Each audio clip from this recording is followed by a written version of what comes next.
Hey gang, AV here, and welcome to my review for the Marauders Task Force World War II U.S. Army 50 caliber machine gunner. Here he is. As you can see, I've got him posed with the machine gun. It's not perfect prone, but he's got one hand on the handle, the other hand on the bolt. It works.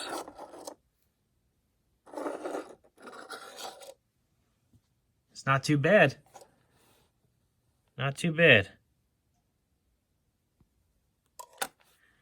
Let's have a look at him first, and then we'll have a look at his accessories. Now, like all the other Marauders Task Force figures, not just the World War II, but all the other ones they offer, they have a modular assembly with their gear, which is why you see all these holes throughout his belt and his webbing harness, so that you can plug whatever appropriate accessories he comes with into them. He's got a helmet.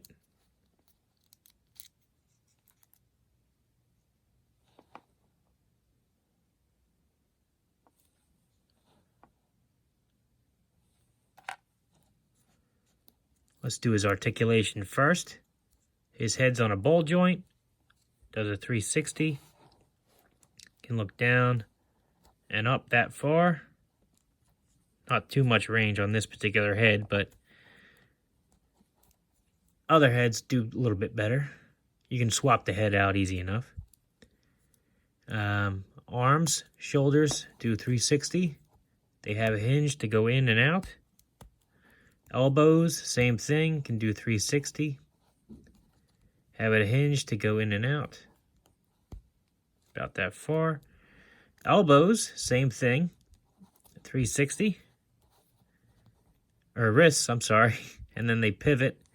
Hindered a little bit by the sleeve, but that's okay. His waist articulation is a ball joint. And like all the other figures, you can pop them off right there, which is how you get his harness on. I've mentioned in previous reviews that these figures, especially when they're brand new, you're going to want to heat them up a little bit to make sure there's no breakage. Sometimes if the joint's stiff, do not force it. Use a hairdryer and you'll be fine. I only had one instance with my whole Kickstarter package, and that was because I was impatient, not because of the product.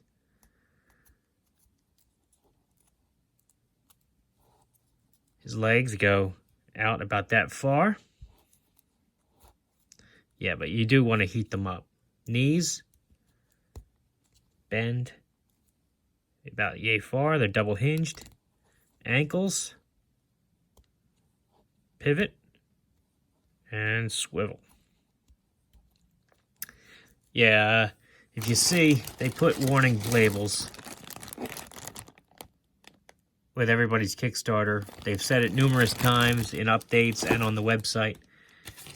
So, you know, everybody that I know of who's broken something has admitted that they were just being impatient. I mean, we've been fairly warned about the hinges and whatnot being stiff. So just be careful. I've gotten in excess, I think I have like 30 of these figures, because I went all out with the Kickstarter, as you saw with that video. I did not pull any punches. I didn't get the Mayhem. I got the I think it was the Platoon tier, and then I just army build certain figures that I wanted and kept adding to it as more were unlocked. So between that and the convention, I ended up with like 30 figures. So anyhow, so that's the figure. He comes with a display base, which he pegs into fairly easy.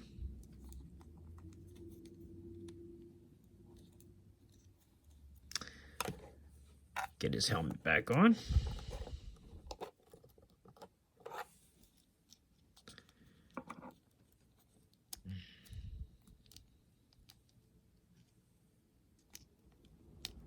we are.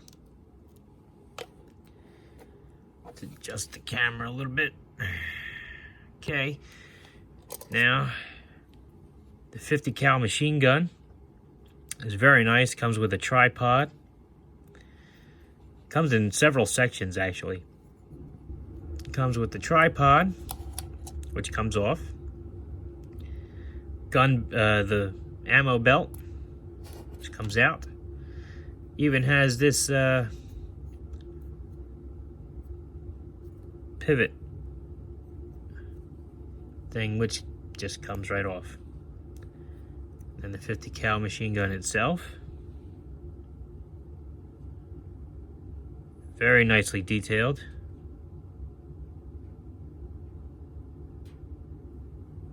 Handles in the back. Tap back on there before I lose it. Plug that there. Very nice. What else does he come with? Well, all this stuff. Comes with an ammo box, which is nicely detailed, considering its size. And I swear, this looks like a separate piece, that part in the middle. But for the life of me, I can't get it out of there. I don't know if it's supposed to come out. I don't know if it's supposed to open up. And then you can have the ammo feeding out of it. I really don't know. But it looks like a separate piece. It doesn't seem like one solid piece of plastic. It seems like that's might be something, but I'm not going to force it. Let's see. He's got a backpack, which has US stamped on it. He has his rain gear, which can be pegged on here with the top 2 pegs, or even the bottom 2 pegs, I believe. However you like. If you don't want the harness on the figure, he comes with just a belt. And again, the belt has all these anchor points for his accessories. Comes with a dagger and a sheath. Dagger does come out, or the field knife comes out. And there's the peg hole, so it can fit onto his harness. Comes with a satchel, which has US on it. Even the satchel has a peg hole. So if you wanted to put his combat knife on there, for example, you can. Comes with an entrenching tool, which fits best right there on his backpack, but can also go on his belt. Comes with a bandolier.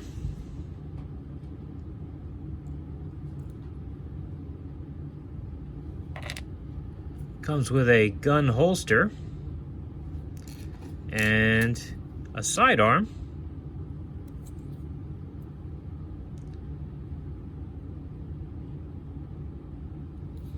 The sidearm fits into the holster very snugly. That's not coming out, which is nice. And the flap of the holster does fold over and peg in. Can be a little tricky because it's a little peg, but once you get it... Oh, I almost had it.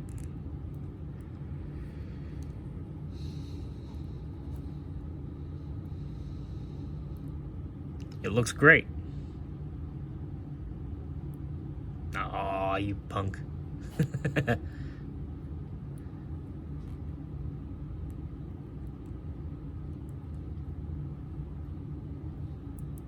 Oh well, you get the idea. This one just has to get worked a little bit. I'll do that off camera.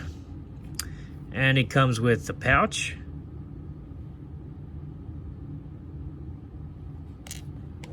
Comes with, I assume, a first aid kit. And a canteen.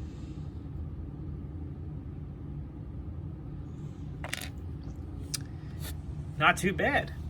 Cool figure. He was part of my Kickstarter rewards, but I did see him at the New Jersey Collectors Con. this past weekend before Thanksgiving, and he was running $30, I believe, which is not that bad considering all the items he comes with and how nice he looks. Unfortunately, it's just inflation. You get what you pay for, and if you want quality, sometimes you got to pay for it. Let's do a size comparison now. Here he is next to what I believe is the 21st Century Toys General Patton. Patton is a little shorter, partly because he's not on a base, but he is just a shorter figure in general. Here he is next to, if I can get it back on the base,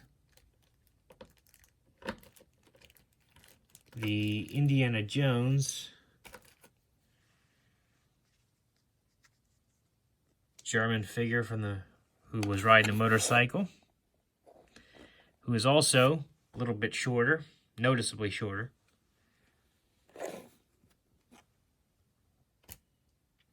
Here he is next to a generic green shirt G.I. Joe, modern G.I. Joe, who looks to be a little bit shorter too. Here he is next to the Golden Age Captain America from the Marvel Universe line. Here he is next to the Matt Smith Doctor Who.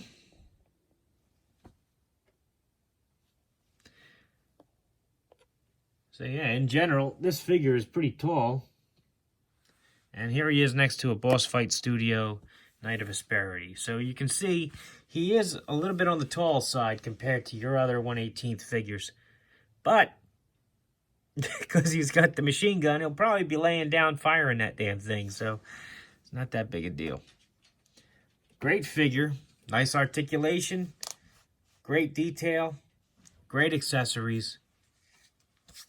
And if you're like me, who've been chomping at the bit to try to get World War II figures, he's well worth the wait. So this has been AV. If you like this video, check out my channel. If you like what you see there, then please subscribe. As always, thanks for watching.